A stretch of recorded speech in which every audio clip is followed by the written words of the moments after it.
Olá, senhores, sejam muito bem-vindos a mais um vídeo no canal Coruja do Carvalho 2, e o vídeo de hoje é trazido a vocês através de mais uma doação do Uramesh, e eis o que ele tem a dizer. Olá, Coruja, cá estou eu novamente com outra reflexão que venho tendo ultimamente, e dessa vez trata-se do tópico de conservadorismo versus progressismo. A pergunta seria, será que não passamos de um bando de hipócritas? Pergunto isso pois, ao fazer uma autorreflexão, eu vejo que certas coisas não fazem sentido. Entre esquerda e direita, eu sempre me considerei de direita por valorizar a família tradicional e ser totalmente contra qualquer tipo de militância e ideologias de gênero. No entanto, ao mesmo tempo, eu sou o tipo de pessoa que não tenho religião. Me considero agnóstico, que no caso é quem acredita em uma força maior. Não preciso ir para a igreja para provar a minha fé. Sou alguém que gosta de ir para festas, mais precisamente festas eletrônicas, onde uso certas substâncias, se é que você me entende. Não sou alcoólatra, mas bebo socialmente e gosto de uma boa sacanagem, até porque, como já dizia o filósofo Frota, o negócio é comer cu e buceta. Sendo assim, como poderia me considerar de direita conservador, se ao mesmo tempo eu sou a favor desse outro lado? Esquerdista eu não sou, pois não apoio nada a respeito de ideologias e militâncias, conforme dito.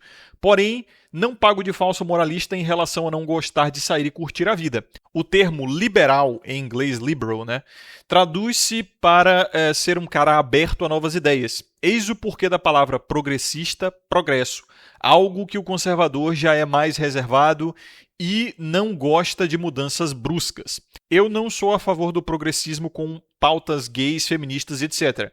Porém, também não sou a favor de transar só depois do casamento, ou de ficar só em casa como um bom moço vendo o show da fé e lendo a Bíblia. Não adianta você pagar de divindade na terra, mas em off tá enchendo o cu de droga e passando o rodo em geral, conforme vemos frequentemente com pastores e pastoras em igrejas, por exemplo. Vivemos uma verdadeira guerra civil atualmente, com as pessoas estando completamente divididas, mas parece que cada vez mais a hipocrisia reina. A pessoa que se diz conservadora, mas escuta funk com letras repletas de putaria, além do sertanojo e pagode, que só fala em encher a cara. Ou seja, os liberals querem ser livres para fazer mais putarias, mas ao mesmo tempo querem uma família funcional e o respeito da sociedade. Enquanto os conservadores são a favor da família e da igreja, mas em off adoram putaria e droga. A conta simplesmente não fecha. Dito isso, dê as suas observações a respeito. Obrigado pelo conteúdo de sempre. E Uramesh, eu que agradeço a doação e o excelente assunto de vídeo. Lembrando a vocês, senhores, que se quiserem promover um vídeo aqui no canal, o link está na descrição e no comentário fixado. Assim vocês ajudam demais o conteúdo a permanecer de pé e gratuito a todos os homens. E também podem escolher um tema livre para eu falar aqui no canal. Vocês também podem deixar um like, se inscrever, ativar as notificações, compartilhar o vídeo e ficar à vontade na seção dos comentários, pois tudo isso é de graça e também ajuda o conteúdo aqui na plataforma a chegar a mais homens. Muito obrigado a todos vocês que fazem isso também, e vamos a esse assunto. É o seguinte, esqueça essas nomenclaturas, rótulos não significam nada, tá? Eu vou repetir, eu já falei isso em vários vídeos, mas eu vou falar mais uma vez. Rótulos não significam nada.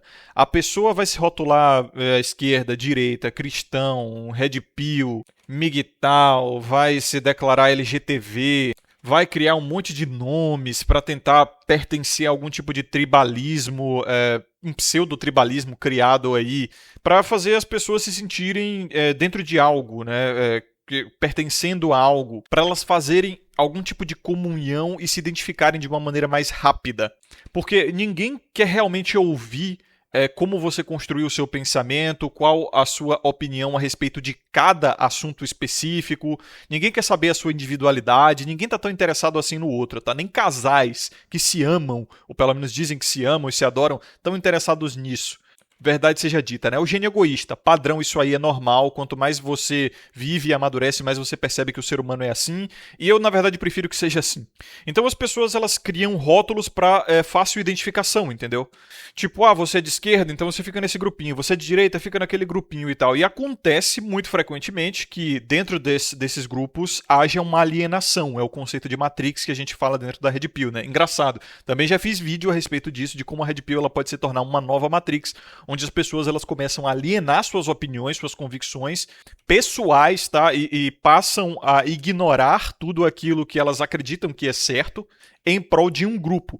E não é através de um sistema de amadurecimento, de mudança de opinião genuína, onde você pensa, pô, isso aqui realmente faz mais sentido. Não, é alienação total mesmo. é uma perda de identidade, um entreguismo ao grupo, né? Isso é comum, isso também é um fenômeno psicológico humano, é da natureza humana isso aí. Nós, seres humanos, aprendemos que sobreviver é pertencer, tá? A gente não tem garras, a gente não tem presas, a gente não tem veneno, a gente não tem porra nenhuma basicamente para se defender. Um bando de macaco pelado que corre, nada, escala, mas não faz isso muito bem, né? Não tão bem quanto animais específicos para isso, que geralmente são os nossos predadores, ou foram os nossos predadores em épocas mais selvagens. Então a gente aprendeu que a comunhão, estarmos juntos, né, trocar ideias e trocar crenças e até mesmo conhecimento científico, nos permitiu criar tecnologias das mais básicas, como fogo, lanças e roupas com peles de animais, até as maravilhas que nós temos hoje, como o celular ou o computador que você está usando para me ouvir agora. Se não fosse a tal da comunhão, tipo a direita e esquerda, né, esse exemplo, nós não teríamos chegado até aqui.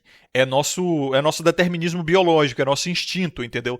Isso é tão real que se nós não conversarmos com pessoas que pensam de forma parecida com a nossa, dentro de um período de tempo muito extenso, existem realmente efeitos psicossomáticos nisso aí. Existem pesquisas que mostram que se você não se sentir pertencido, se você não sentir que está fazendo parte de um grupo que tem opiniões parecidas ou que você tem um propósito ali dentro, pô, chega ao cúmulo das pessoas realmente se churrascarem, né?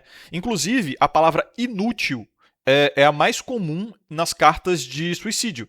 Vocês sabiam disso? A palavra que mais se repete nas cartas de suicídio é inútil.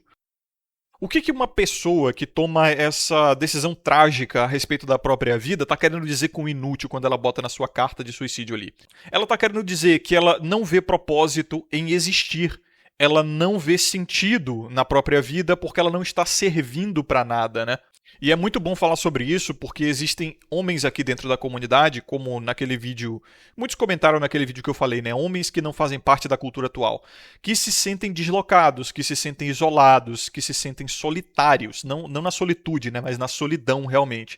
Então se você é um homem que está sofrendo com esse tipo de coisa, eu vou sempre recomendar a você um acompanhamento profissional, entendeu? Se você acha que não consegue se conectar, que sua vida é inútil, que você não serve para nada, que você está sem propósito e você só está vivendo, repetindo os dias sem sentido, acha que ninguém gosta de você ou que você não encontra um local funcional para estar, né? E isso está prejudicando a sua vida, está deixando você depressivo, ansioso ou com algum outro problema de saúde psicológica ou física, eu recomendo a vocês acompanhamento profissional do Plaiter Pontes, que é amigo pessoal meu, um psicoterapeuta focado na mente masculina que está oferecendo, inclusive, terapias com descontos e bônus para quem é inscrito aqui do canal, no link da descrição e no comentário fixado. Você pode escolher entre terapia individual ou mesmo uma terapia em grupo, que é em especial importante para pessoas que estão passando por essa situação.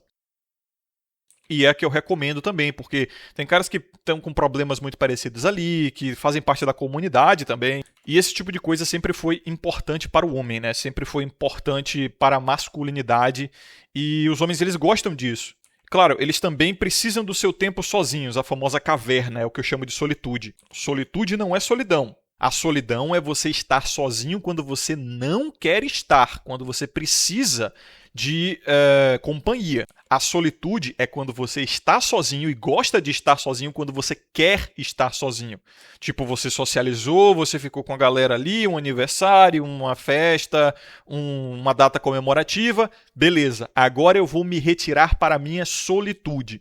Eu explico isso, extensamente no Código do Coruja, com mapa mental, tudo organizadinho, não sei o que, referências, fontes. Quem quiser ter acesso ao Código do Coruja, link na descrição e no fixado. Então, o ser humano, ele nasce com uma fome, uma real fome de companhia, de pertencimento. E é quase que literalmente uma fome mesmo, né? Porque é um cronograma biológico, sabe? Assim como a necessidade de sexo, assim como a necessidade de comida, assim como a necessidade de bebida, você começa a sentir uma fome para isso, entendeu? E é uma fome que vem e vai, sabe? E ser humano, melhor dizendo, ser um ser humano maduro, é você admitir isso, aprender a lidar com isso. Agora, como você encontra um grupo de pessoas que funcione, entendeu? Como encontrar um grupo funcional? Eu acho que essa é a maior dificuldade dos homens aqui da comunidade, pelo fato de que eles são, como eu disse naquele vídeo, né, homens que não pertencem à cultura atual, o título do vídeo é esse, caras que eles sentem que estão deslocados, que eles são dissidentes e ninguém pensa como eles, e aí eles acabam caindo em cyberculturas, em comunidades da internet como esse canal, como fóruns e etc, para trocar ideias e criar algum tipo de pertencimento e comunhão, né? E veja só, eu não sou contra isso, muito pelo contrário, até porque eu crio um tipo de comunidade aqui, né? Tem a Corte das Corujas lá também, com mais de 500 membros, trocando ideia no Telegram, pá, falando sobre vários assuntos, vários tópicos. Tem os meus vídeos antigos também lá na Corte das Corujas para quem assina, né? Novamente também link na descrição e no fixado. Inclusive, vou fazer aí uma Black Friday, cara. E quem quiser ter acesso, vai ter que entrar no grupo de WhatsApp aí, porque eu vou oferecer o link da Black Friday só para quem tá no grupo de WhatsApp. Não se preocupe, o grupo é fechado, tá? É sem nenhum tipo de mensagem, só quem vai mandar mensagem sou eu e o Caio, que ele me ajuda a fazer essas gerências aí de produtos do canal. E eu acho que vai ser no dia 8 de novembro, né, por aí, que eu vou mandar o link lá para quem tiver no grupo para ter acesso com descontaço de Black Friday, né, para vários produtos do canal aí. Mas agora voltando, a questão de muitos dos homens da comunidade é como encontrar um ambiente realmente funcional. Bom, depende do nível de comprometimento que você quer ter, né? Se você quer servir a uma comunidade, e isso é necessário, tá? Pode soar muito mal essa palavra servir, porque parece realmente escravidão, parece que você vai ser abusado, né, ou explorado de alguma forma. Não é bem assim. Uma comunidade de serviço funcional é uma que existe uma troca mútua, né? Na sociedade, nós vemos ela no geral, né, e vários núcleos dela, tentando, pelo menos na teoria, aplicar isso. E às vezes funciona. Os três poderes, a democracia, os políticos, a economia, toda ela funciona na base de se você quer ser servido, você tem que servir primeiro. Existe toda uma dinâmica de cooperação aqui e, tecnicamente, né, na teoria, a humanidade ela funciona nisso aí. Só que, é claro, a menor minoria é o indivíduo. O indivíduo ele tem que procurar grupos, pequenas bolhas funcionais. O mundo é feito de bolhas, tá? Verdade seja dita, uma família é uma bolha, um indivíduo já é uma bolha. Aí depois vem a família, né? A segunda bolha. A bolha é onde você já nasce. Aí vai ter o seu círculo social ali, que é de amigos, etc. Já vão ser outras bolhas. Então eu particularmente acredito que esse tipo de coisa funciona na base da reciprocidade, tá? E existem pessoas de direita que se sentem reciprocadas na direita e se identificam como de direita. E é a mesma coisa para a esquerda. Só que o problema começa quando a alienação se inicia por conta da ausência de reciprocidade. O cara, ele tá perdendo tempo, perdendo recursos, perdendo até noite de sono, qualidade de vida e saúde para servir a uma comunidade que não o serve. Isso você vai encontrar dentro da direita e dentro da esquerda. Você vai ver gente sendo manipulada por políticos, sendo aparelhada por pastor. Dentro da direita, você vai ver gente da esquerda sendo manipulada por sindicato, né? Sendo sacaneada por outros políticos também, por pessoas oportunistas. A funcionalidade do pertencimento de você servir a uma comunidade vem somente através de uma individuação.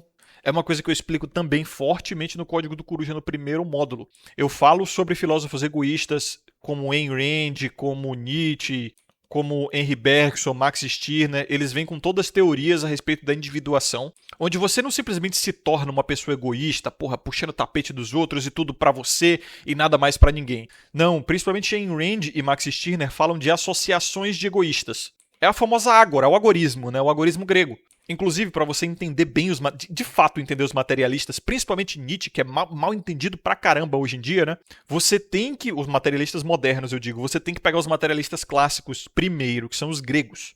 E, infelizmente, do Brasil, o brasileiro não lê, né? E trata a filosofia como, sei lá, conversa de bola, entendeu? Quando você tá filosofando, passando a bola com os caras ali, ou bêbado, ou loucão, tendo umas ideias, eles não veem filosofia como algo na prática. Uma retórica que você usa para aplicar no dia a dia, na sua vida pessoal mesmo.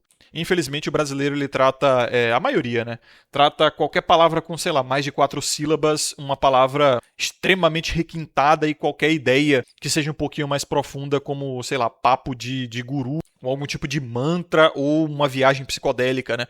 Mas a verdade é que a falta de filosofia destrói a vida do cidadão, do indivíduo, né? Então, voltando aos filósofos egoístas. Os filósofos egoístas te ensinam que você precisa ser egoísta para sobreviver. E você precisa ser egoísta para servir. Você precisa ser egoísta para favorecer outra pessoa. É aquele ditado básico, né? Como é que você vai encher o balde do próximo se o seu tá vazio? E também tem outra coisa que muitas pessoas não entendem muito bem, os homens aqui da comunidade não entendem muito bem, é que você não precisa de uma seita. Muitas vezes os homens eles querem uma seita, eles são ávidos por um pertencimento de carne, osso, espírito, mente e tudo, entendeu? Ele quer pertencer, ele quer um grupo que ele se identifica assim, a ferro e fogo, e isso não é necessário. Você pode concordar só com certas coisas de um grupo e se associar somente nas coisas que você concorda, mas associação temporária, nenhuma associação é eterna. Nenhuma, a vida já não é eterna, né? Então o homem ele quer muito aquela coisa de pertencimento, propósito, força, valores, e ele quer tatuar isso, literalmente até mesmo, né? Tatuar isso na carne, ter aquele significado, sabe? É o que leva, sei lá, soldados a se matarem numa guerra, é o que leva homens a se sacrificarem, né? Pelo mundo, pelas pessoas, pela sua mulher, pelos seus filhos, pela sociedade, pelo que ele acredita de fato. E para o egoísta, ou egóico, podemos dizer assim, né? Não egoísta, porque o egoísta ele soa meio mal. Egóico também soa mal, né? Não tem uma palavra muito boa assim para explicar o egoísta consciente, que é aquele descrito principalmente por Ayn Rand e Max Stirner. Para você estudar esses filósofos, como eu falei, você tem que pegar os clássicos e você tem que estar muito preparado, entendeu?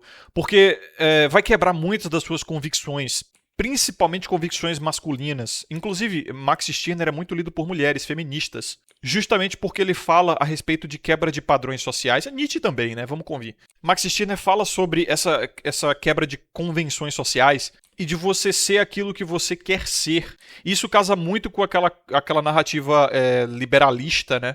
Focada quase que exclusivamente na sexualidade e na interação com homens, que é o feminismo. O feminismo é obcecado com essa porra de sexualidade e interação com homens, né? O que quebra completamente a teoria básica do Max Stirner, que é entender o indivíduo como si só, a menor minoria. Já elas não se entendem como um indivíduo independente, elas se entendem como associadas à própria sexualidade e aos homens. É como se fosse uma obsessão mesmo. Mas enfim, o que eu quero dizer é que no caso dos homens vai ser uma filosofia mais complicada porque essas filosofias elas falam sobre a quebra de muitos pensamentos que são dogmáticos, que eu acho que o Stirner chama de ideias fixas.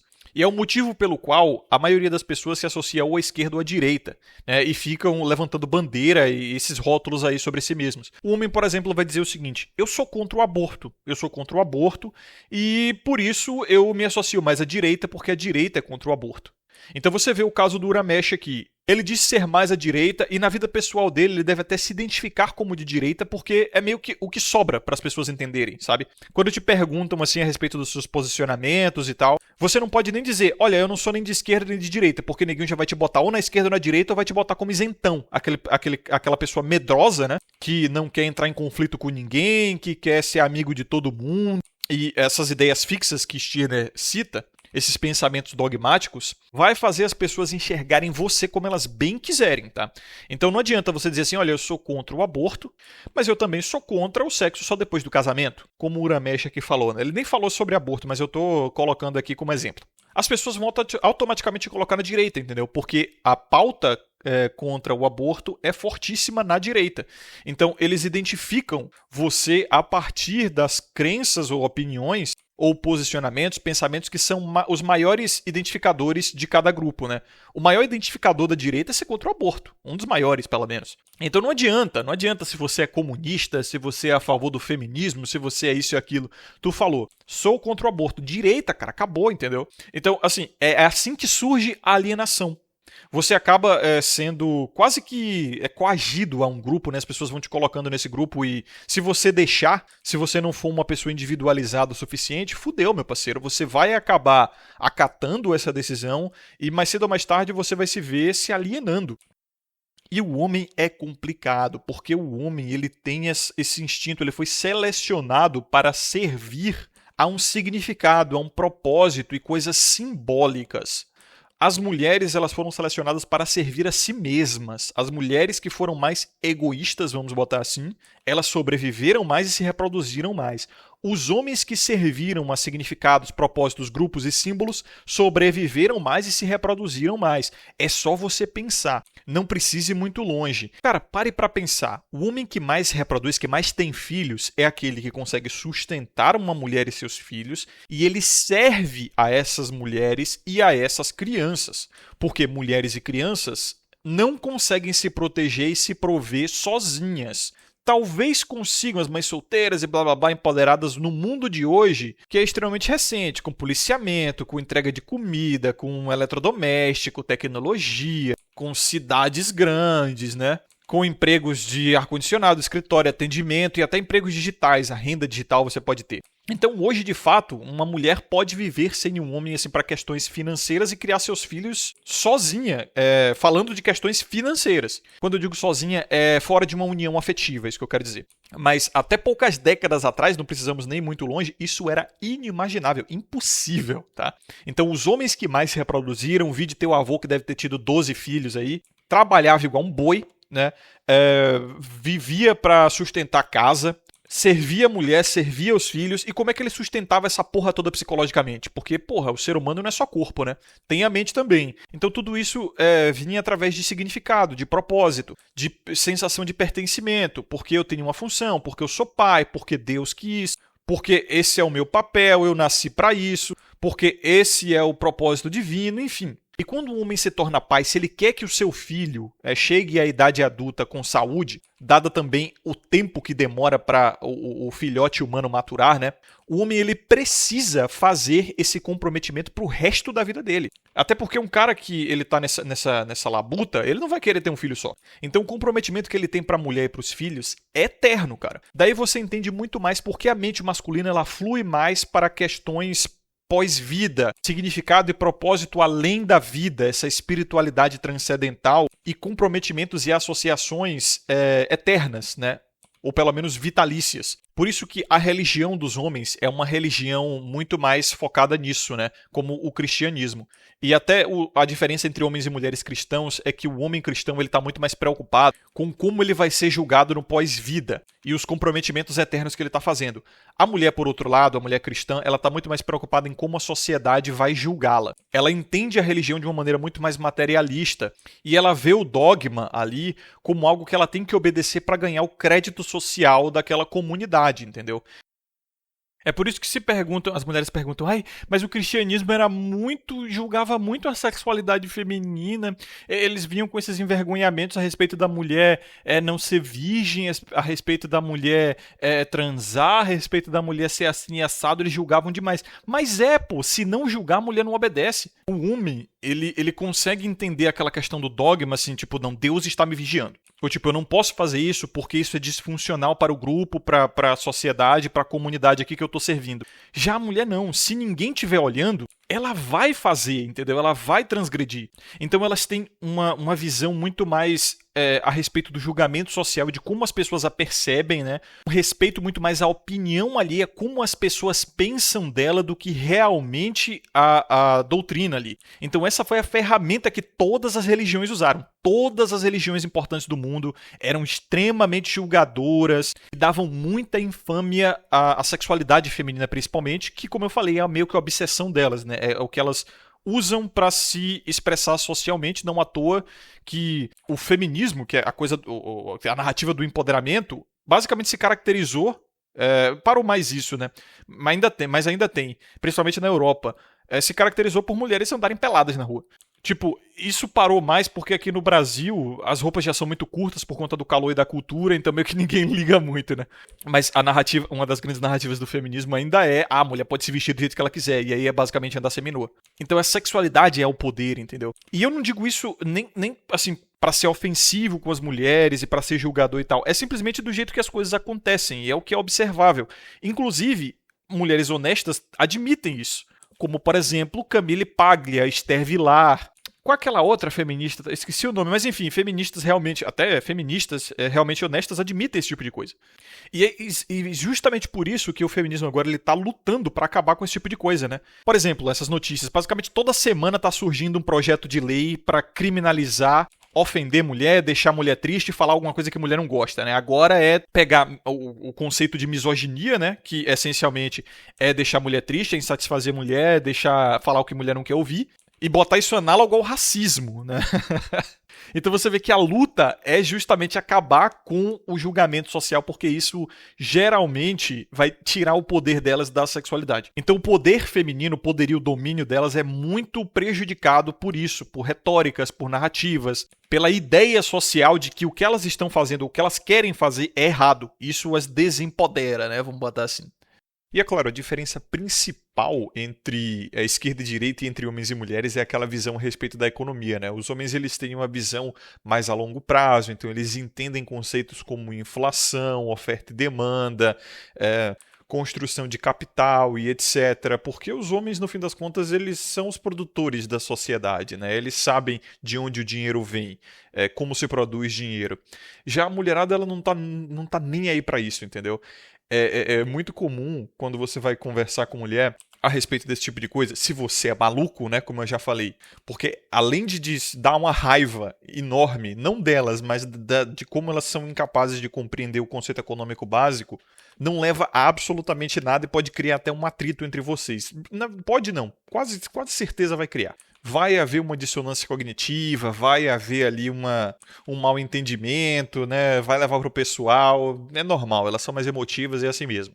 E aí, como eu já fui maluco também, já fiz isso, você sempre vai ver elas repetindo a mesma coisa, cara. Ai, concentração de capital, ai, os ricos, os bilionários e os pobres, elas não estão nem aí para como funciona a economia na teoria ou mesmo na prática, elas estão muito mais preocupadas com a questão da hierarquia social e da divisão de renda. Porque, novamente, elas pensam como mães, entendeu? Como gestoras de recursos, não de produtoras de recursos. O homem pensa mais como produtor de recursos. Ele tem uma intimidade com a economia porque ele que produz a economia, ele sabe de onde o dinheiro vem e quanto custa. Já a mulher, ela não tá nem aí, ela não se importa de onde vem o dinheiro. Não é à toa que elas são mais à esquerda, mais ao socialismo e mais ao comunismo, que basicamente gostam de brincar com o dinheiro dos outros, né? Então, se você organiza essas ideias de uma forma arquetípica, você vai perceber que o homem ele pensa mais como um pai, um provedor, um protetor, um produtor de recursos, né? Um angariador de recursos, trabalhador mesmo, e a mulher ela pensa mais como uma mãe, uma dona do lar, assim, gestora de recursos, entendeu? Ela não quer saber o que o pai, né, o homem fez para ganhar esse dinheiro, como ele ganhou esse dinheiro, o que custou, quais as regras que ele seguiu, ela não quer saber disso, não importa. Ela quer os recursos e ela quer gerir. E daí acaba se criando um senso inadequado de generosidade, que é aquele de tome dinheiro dos ricos ou dos que têm mais e dê aos pobres. E aí você vai ver várias, como a Anitta e aquela Ludmilla, né, já falaram em vídeo falando assim, eu não sei por que não pode pegar e imprimir mais dinheiro para acabar com a pobreza, gente. Esse negócio de inflação, é só proibir a inflação. Se eu fosse presidente, o que eu ia fazer era imprimir logo um monte de dinheiro para acabar com a pobreza, entendeu? Elas não estão nem aí pro conceito econômico, o que acontece, de onde vem, quais as consequências, blá blá blá. Elas querem gerir recursos. A maioria esmagadora delas pensa assim. Se não todas, né? E o pior, como eu disse, né, elas se acham extremamente generosas e corretas por terem essa visão de, não, Robin Hood, né? Tome dos ricos e dê aos pobres, não, divisão de renda, esse mundo é injusto, olha só, bilionário, não sei o quê. Enquanto tem gente passando fome na África, mas a gente sabe que é justamente essa falta de liderança, né? Essa boa intenção, essa generosidade delas aí mal adequada, ou seja, sem a liderança masculina, que dá merda que a gente está vendo no Brasil e no mundo, né? Economicamente, politicamente e socioculturalmente também. E agora, essa questão dos homens estarem polarizando mais para a direita e mulheres polarizando mais para a esquerda é um negócio engraçado. Porque, veja, na direita a gente vai ver o seguinte, a gente vai ver caras mais tradicons, né, cristãos, a gente vai ver caras que querem ordem, um retorno às tradições assim no estilo vida no mato, ou uma vida bucólica, sabe? Família, Deus, pátria, família, liberdade, esse tipo de coisa, né? Armamento e etc. Armamento é bem coisa de homem, né? O homem ele gera os recursos e ele precisa das armas para defender esses recursos. Sem falar que a maior parte dos homens, historicamente, foi algum tipo de guerreiro, ou pelo menos teve que entrar em combate físico em algum momento da vida para defender os seus. Uma mulher entra numa situação dessa raramente na vida e, se entrar, tem quem defenda ela, né? No caso, são os homens. Então elas são anti-armas, obviamente, por motivos assim históricos, por motivos até evolutivos, eu diria. Só que tem uma coisa que eu lembro que o Pondé falou, cara, e eu concordei plenamente. É que os homens eles ficam à direita, só que as mulheres não seguem porque a direita é chata, entendeu? Verdade seja dita. É por isso que os jovens, os homens que estão à esquerda geralmente são jovens, porque a esquerda ela é liberal. A festa de esquerda, o Pondé falou sobre isso, né? Festa de direita é uma merda, porque não dá pra chamar mulher pra festa de direita, não tem mulher na festa de direita, entendeu? E eu lembro da minha época de faculdade, a galerinha de direita, tinha uma meia dúzia de gato pingado de mulher aqui e ali, e elas eram eram extremamente hipergâmicas, eram assim, elas sabiam que eram únicas, né? Eram as poucas que estavam ali, então elas eram extremamente exigentes, sem falar que pagavam de honradinha, mas na verdade eram tão dadeiras quanto as feministas mais radicais. Então, elas pagavam de cristã, de não sei o quê, Deus, pátria e família, etc. Mas no fim das contas não tinha muita diferença entre elas e as feministas. A diferença era que as de direita eram um pouco mais convencidas, mais caras, vamos botar assim, né? Elas aumentavam o preço por conta do status que elas tinham de mulheres diferenciadas dentro da bolha da direita, as honradinhas e tal. E também tem o fato de que as de direita essencialmente usam os mesmos argumentos e os mesmos recursos e benefícios que o feminismo deu a todas as mulheres. Só que para o homem de direita, ele acredita que a mulher de direita ela é diferenciada. Não é, cara. É essencialmente a mesma coisa. Para o Estado, para a sociedade, no comportamento e na biologia, é mulher igual, independente do posicionamento político. Só que o cara de direita ele acredita piamente que a mulher de direita é diferente. Não é. E aí ele abaixa a guarda, enquanto quando ele se relaciona com uma feminista ele já fica mais esperto, porque a feminista ela mostra para que veio, ela mostra que ela é perigosa, né, nessas questões psicoemocionais, de opiniões dúbias, de um comportamento mais, vamos dizer assim, rebelde até mesmo, de até uma instabilidade maior. Ela demonstra isso, só que a de direita tem igualzinho, ela só traveste. Então, por essas e outras, pelo motivo o qual a direita ela não consegue seduzir jovens, que são o futuro do mundo, né? Porque a esquerda ela tem drogas, a esquerda tem orgias, a esquerda tem sacanagem, tem festas, tem bagunça, tem zoeira, que é o que todo jovem quer. E, na verdade, até os adultos querem, né? Vamos convir. Mas principalmente os jovens. Então é muito mais fácil seduzir os jovens para as ideias de esquerda porque a festa deles é muito mais legal, entendeu? A direita tem isso. Não tô dizendo que a direita não usa droga, não faz orgia, não, né? Não curte. Eu tô falando que isso é mais fraco na direita, geralmente, e é deslegitimado por conta do argumento moralista no geral que existe dentro da direita. Então, o direitista, ele vai fazer a sacanagem, ele vai fumar droga, ele vai fazer orgia, mas ele vai fazer no sigilo, entendeu? Ele vai, inclusive, sentir uma sensação ruim, ele vai se arrepender disso. Ele vai se sentir culpado. É aquela coisa do sou um pecador imundo, sou um pecador imundo, sou um pecador imundo, como no cristianismo. Isso já deslegitima a própria narrativa deles. Então eles vivem sob dissonância cognitiva e vivem sob uma autoperseguição, uma autoculpa, né? Isso é comum até mesmo do cristianismo, essa coisa de eu sou um pecador imundo, eu mereço o lago de fogo, eu sou um merda, eu sou um merda, eu sou um merda. É quase uma autoperseguição que acaba cancelando a própria direita por si só. Não somente tem aquela coisa de jogar pelas quatro linhas, é uma obsessão essa da direita, sendo que é basicamente um autopoliciamento mental quase que paranoico. A gente vai ver isso nos líderes políticos da direita, a gente vai ver isso no indivíduo da direita, no cerne da direita você vai ver isso. Não, veja, nós estamos aqui pela moral e pelos bons costumes, então a gente tem que jogar pelas quatro linhas, temos que jogar pelo diálogo, temos que jogar pelo amor, pelo não sei o quê. Novamente, também é uma coisa bem enraizada na moral judaico-cristã, né? A esquerda, ela não tem isso, ela está desinibida, né? Então a esquerda não está nem aí, ela joga abaixo mesmo, ela sacaneia, faz tudo o que tem que fazer, mente, manipula. Não estou dizendo que a direita não faz isso, mas a direita, ela está inibida, né, por conta dessas narrativas morais, até porque o posicionamento, a positivação, né, da direita é justamente o retorno da moral e dos bons costumes. E quando o direitista comete uma dessas transgressões, fica muito fácil deslegitimar e apontar o dedo porque ele está fazendo uma coisa que ele era essencialmente contra.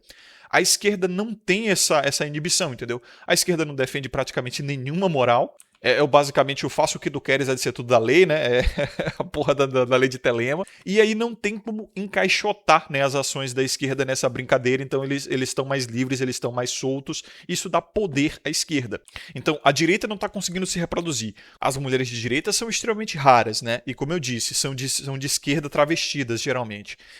E essas de direita, elas querem trabalhar, e tem que trabalhar, na verdade, por conta da economia atual, né? Que, inclusive, pôs as mulheres no mercado de trabalho e reorganizou completamente a economia, né? A economia ficou totalmente dependente do complementarianismo salarial, onde mesmo o homem e a mulher trabalhando, ainda assim é extremamente difícil, em alguns casos até impossível, ter uma família, né? Ter um filho sequer, sustentar um filho sequer. Daí, quando a direita tem filho, como tem que trabalhar, acaba deixando a educação dos filhos na mão do Estado, na mão dos coleguinhas de escola, de faculdade, e aí eles são cooptados facilmente pela esquerda, porque, como eu disse, a esquerda tem o que os jovens querem: libertinagem, droga, sexo, aborto. A direita vai ficar assim: não, você tem que namorar, não, você tem que fazer pelo certo, não, você tem que fazer no casamento, não, você tem que ter responsabilidade. Cara, responsabilidade não é atraente pra ninguém, nem pra adulto, imagine pra adolescente, né? Aí pode-se dizer, mas a esquerda não se reproduz tanto também, então, porque eles abortam, porque eles usam métodos contraceptivos, porque eles têm uma fecundidade menor, um crescimento vegetativo menor. Mas como eu disse, né, a reprodução da esquerda é muito mais através da cooptação, do recrutamento, né? Eles estão nas escolas, nas faculdades, eles estão nas festas, nas orgias, nos pontos de droga. Eles estão nos lugares gostosos e importantes da sociedade, entendeu? O que a direita tem? Então, assim, a direita está fadada a morrer, ou pelo menos e cada vez se tornando mais o que é hoje, um sincretismo. Então, a gente tem o famoso direitista, Deus, Pátria e Família, que ele chama a mulher de patroa, ele não veste as calças de dentro de casa, né? Então a gente tem o direitista que ele é travequeiro, ele curte mulheres 2.0. A gente tem direitista que é um homem assim chegando aos 30, 35, decide pegar uma novinha de 20 anos de idade, virgem ou menos rodada possível, para finalmente casar e se aquietar depois que ele descabaçou e comeu as filhas assim, de metade da cidade, entendeu? E ele acha isso normal, ele acha isso inclusive o papel do homem. Tudo isso sendo Deus, pátria, família, monogamia, heterossexualidade e o caralho. Então os próprios caras não sustentam a marra. Então assim, a direita... ela já morreu, na verdade, ela se tornou uma aberração sincrética aí, totalmente secularizada, e para mim é puramente teatro das tesouras, né? Isso aí é um show, assim, um circo, entendeu? Não tem direita, não tem esquerda, para mim é realmente uma massa sincrética, uma simbiose, onde assim, são faces da mesma moeda, sabe? Voltando ao assunto ali da sobrevivência e reprodução, as mulheres que mais se reproduziram e sobreviveram foram aquelas que, sabendo que eram dependentes e sabendo que para se reproduzir elas precisariam de recursos e proteção de um homem, ela se associava pragmaticamente aos homens que ofereciam a ela esses recursos, enquanto esses recursos fossem fornecidos. Você vê que o homem ele está se ferrando, ele está se sacrificando, ele está se destruindo no processo de servir ao seu grupo, de servir à sua comunidade. Inclusive, você vai ver os homens muito mais falando dessa coisa do sacrifício, da negação do prazer, da negação da carne, de não pode, porque tem que ser assim, porque Deus não quer. Você vai ver muito mais homens falando isso do que mulheres. As mulheres elas vão estar muito mais tentando moldar os dogmas e as crenças sociais ali para satisfazer os desejos e as vontades delas. Então você pode perceber, né, enquanto os homens, isso é uma pesquisa fatídica, tá? Os homens eles estão indo mais à direita e voltando para o cristianismo, enquanto as mulheres elas estão indo mais à esquerda, indo para o feminismo, para o liberalismo moral, o liberalismo cultural, inclusive baseado em falsas premissas de generosidade, né? Onde, bom, como eu disse, as mulheres elas estão muito mais à procura do quinhão material, afinal a sobrevivência delas dependeu disso, né? Criança não come fé, os filhos dela não comem fé, não comem pedacinho de céu, não comem religião, então elas precisam de recursos, de proteção e provisão. Já o homem, ele precisou da questão da fé e do pertencimento ao reino dos céus e daquela recompensa pós-mortem, porque ele precisa fazer o sacrifício aqui na Terra e se convencer de que esse sacrifício vai lhe dar uma recompensa para que ele continue cumprindo o propósito biológico. E eu não estou nem dizendo que isso é mentira, que Deus não existe, que cristianismo é mentira e que é tudo uma autoilusão que o homem cria para continuar sendo pai e servindo a sociedade. Não, não. Muito pelo contrário. Eu só enxergo a religião do jeito que ela é. E, inclusive, é uma forma que o homem ele tem de dar sentido às coisas que ele quer fazer, que ele tem o desejo de fazer, o ímpeto de fazer. É simplesmente a forma com a qual ele narra aquilo. Não deixa de ser verdade, porque ele faz isso se tornar verdade, entendeu? Novamente, é foda explicar isso, vai ter muita gente que não vai entender, tem que ler os materialistas clássicos e depois os modernos. Porque o conceito de verdade é muito mais um conceito da interpretação humana. E se um raio cai 2 vezes no mesmo lugar e o cara diz que é Deus e o cientista ele diz que não é por conta da teoria das pontas, por conta da troca de energia do solo com o ar, por conta da eletricidade, não sei o que, nenhum dos dois necessariamente está errado. A forma de entender isso é diferente e por isso que eu acredito na criação e eu acredito também na evolução. Porque a forma que a criação é feita, ela é inteligível, a arquitetura, né, o logos, enfim.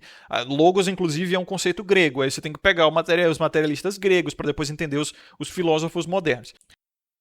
Então, por que eu tô falando isso, né?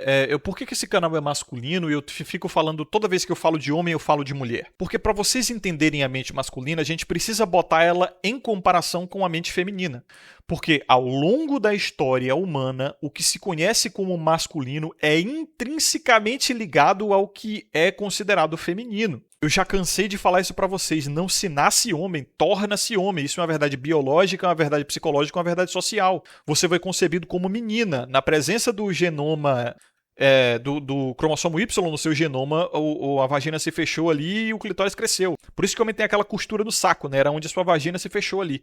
Socialmente é a mesma coisa. Se você não fizer coisa que é considerada de homem na sociedade, você sempre vai ser visto como uma menininha. Inclusive uma forma de ofender e coagir homens a agir como homens, chamando ele de afeminado, de viadinho, de etc. Já o feminino, ele é meio que o natural. Para uma menina ser considerada mulher na sociedade, ela não precisa fazer absolutamente nada. Basta deixar a puberdade resolver. O feminino sempre foi visto como passivo, né? Quase até preguiçoso mesmo, letárgico, não precisa fazer nada. Vem um homem e toma o feminino para si ou ele dá um propósito ao feminino. Isso inclusive, mas é foda que eu vou recomendar a vocês leituras que vocês vão considerar ocultistas ou gnóstica, vão achar que é gnose, né? Mas é uma visão arquetípica onde o criador... Por que Deus é homem, né? O criador é masculino. Porque é ele que traz coisas tipicamente masculinas como propósito, a liderança, o poder, a transformação. A terra, podemos dizer, é o útero que o criador usou para criar a vida. O barro, a matéria, né? Matéria vem do mater, materno. Então a natureza, ela só existe. Sem interferência masculina ou humana ou divina, a natureza ela só existe. Os bichinhos vão lá se reproduzir e aí morrem, e aí um caça o outro, e aí não dá em nada, e aí evolui. Evolui, mas pra quê, né? Aí tu vê, tiranossauro virou galinha. Aí o golfinho, você já viu o golfinho? A linha evolutiva do golfinho? Ele foi da água pra terra, da terra pra água, da água pra terra, da terra pra água de novo. Porra, qual o sentido disso? A adaptação, o ambiente mudou, a natureza temperosa do jeito que é, porque é feminino, o feminino é temperamental, muda toda hora, tem picos de humor, né? Daí a gente chama de tempestades, intempéries, é como se fosse temperamental. A natureza é feminina, daí, né, fica mudando e aí a vida, ela vai seguindo o feminino sem propósito algum. É por isso que o homem ele nunca pode se deixar ser comandado por uma mulher, porque senão a vida dele fica sem propósito. Imagine se o próprio Deus, o Criador, seguisse as regras da natureza e não o contrário. Daí, veja como eu não nego a religião. Eu não nego a espiritualidade, eu não nego o Criador. Eu tenho uma narrativa e eu vejo isso como verdade porque eu crio essa verdade, é a minha interpretação. Então, o masculino é a liderança. E eu nem sei por que diabos eu entrei nesse assunto gnóstico aqui, quase que cabalístico, né? Falando de esquerda e direita, cara. Mas agora eu me lembrei, né? Direita é masculino, esquerda é feminino. Daí eu entrei na ontologia, quase que na epistemologia do que é masculino e feminino. E eu, como homem, porra, também, né? Eu acabei indo pra uma coisa mais além do comum. Por exemplo, eu juro que nunca vi uma mulher falando sobre esse assunto. E eu já conversei com muita mulher na vida, cara. Talvez seja porque eu nunca saí da Bahia, né? Nem do Brasil. Mas aqui na Austrália também eu não vejo mulher falando sobre isso, não. Porque elas param no máximo nas regras sociais, na coisa material, entendeu? Elas param no máximo ali em mas os imigrantes, mas o racismo, mas as crianças na África, mas a fome, mas a segregação, mas a luta de classes. Elas vão parar no máximo nisso aí, entendeu? Na coisa material. Por quê? Porque elas estão pensando como mães. Como eu falei, criança não come fé, criança não come espiritualidade. Elas pensam como a mente delas foi projetada para ser mães, entendeu? A mente do homem foi projetada para ser pai e o pai ele precisa ter esse significado para dar sentido ao autossacrifício, ao serviço dele. Então, eu tentei dar uma desvendada aqui, realmente eu viajei pra caralho nesse vídeo, mas eu tentei dar uma desvendada aqui, indo além do básico, indo além daquelas coisas do tipo, esquerda e direita, regras morais, aborto, putaria, mas o cara quer casamento, mas ele tá comendo novinha, mas a mulher quer isso e quer aquilo. Eu fui um pouco, muito além, na verdade, pra desvendar as raízes disso aí. Por que homens e mulheres pensam assim? Porque os seres humanos pensam assim. Porque existe essa diferença, né? Então se fez necessário, porque eu não quero ficar na parte superficial da coisa também, né? Porra, foda-se. Mas enfim, senhores, muito obrigado a vocês que acompanharam até aqui. Um forte abraço. Lembrem-se de ter sabedoria e consciência sempre. Vejo vocês no próximo vídeo. Que eu Coruja. Até mais.